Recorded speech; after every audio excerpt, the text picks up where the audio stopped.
Hi every one, welcome to beginners cooking A to Z channel. இன்றைக்கி நம்ம சேனலில் ரொம்ப ஈஸியான சாக்லேட் கேக் ரொம்ப ஹெல்த்தியாக எப்படி செய்கிறதுன்னு பார்க்க போகிறோம். ஒரு மிக்சிங் பவுலில் 1/2 கப் அளவு நாட்டு சர்க்கரை எடுத்திருக்கேன்.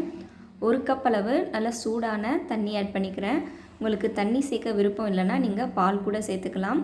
ஒரு 5 மினிட்ஸ் க்ளோஸ் பண்ணி வச்சுக்கலாம். சர்க்கரை நல்லா கரைஞ்சதுக்கப்புறம் லைட்டாக ஒரு தடவை மிக்ஸ் பண்ணிக்கோங்க. ஏதாச்சும் கட்டிகள் இருந்தால் அதுவும் நல்லா கரையட்டும். இது கூட 1 கப் அளவு கோதுமை மாவு ஆட் பண்ணுறேன். நீங்கள் மைதா கூட யூஸ் பண்ணிக்கலாம். நான் ஹெல்த்தியாக செய்யணுன்றதுக்காக கோதுமை மாவு யூஸ் பண்ணுறேன். 1/4 கப் அளவு கோகோ பவுடர் சேர்த்துக்கிறேன். உங்களுக்கு சாக்லேட் டேஸ்ட் வரணுன்னா நீங்கள் கோகோ பவுடர் சேர்த்துக்கோங்க. அப்படி வேணான்னா நீங்கள் கொஞ்சமாக காஃபி பவுடர் கூட சேர்த்துக்கலாம்.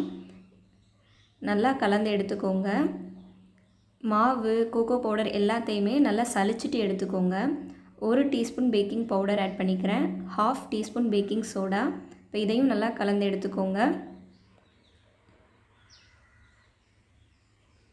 இந்த மாதிரி நல்லா க்ரீமியாக மிக்ஸ் பண்ணதுக்கப்புறம் நான் வெனிலா எசன்ஸ் ஆட் பண்ணுறேன். இது ஆப்ஷனல் தான். உங்களுக்கு இந்த ஃப்ளேவர் வேண்டான்னா நீங்கள் ஸ்கிப் பண்ணிக்கோங்க.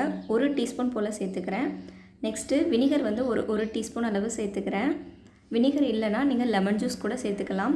இதை நல்லா மிக்ஸ் பண்ணதுக்கப்புறம் 6 இன்ச் கேக் டின்னில் ஆயில் நல்லா க்ரீஸ் பண்ணதுக்கப்புறம் மாவு வச்சு டஸ்ட் பண்ணியிருக்கேன். ஃபைனலாக நம்ம ரெடி பண்ணி வச்சுருந்த கேக் மாவை உள்ளே சேர்த்துடலாம். லைட்டாக 2 தடவை டேப் பண்ணிக்கோங்க. ஒரு இட்லி பாத்திரத்தில் உப்பு சேர்த்துட்டு ஒரு ஸ்டாண்ட் வச்சு க்ளோஸ் பண்ணிவிட்டு ஒரு 5 மினிட்ஸ்க்கு லோ ஃப்ளேமில் ப்ரீஹீட் பண்ணி எடுத்துக்கிறேன். 5 மினிட்ஸ் ஆயிடுச்சு. ஓப்பன் பண்ணி பார்க்கலாம். இப்போ நம்ம கேக் டின்னை உள்ளே வச்சிடலாம். இப்போ இதை க்ளோஸ் பண்ணிவிட்டு லோ ஃப்ளேமில் 50 to 60 மினிட்ஸ்க்கு பேக் பண்ணி எடுத்துக்கோங்க. லோ ஃப்ளேமில் தான் இருக்கணும். 60 மினிட்ஸ் ஆயிடுச்சு. ஓப்பன் பண்ணி பார்க்கலாம். நான் டூத்பிக் வச்சு செக் பண்ணி பார்க்குறேன். நல்லா கிளியராக வந்திருக்கு.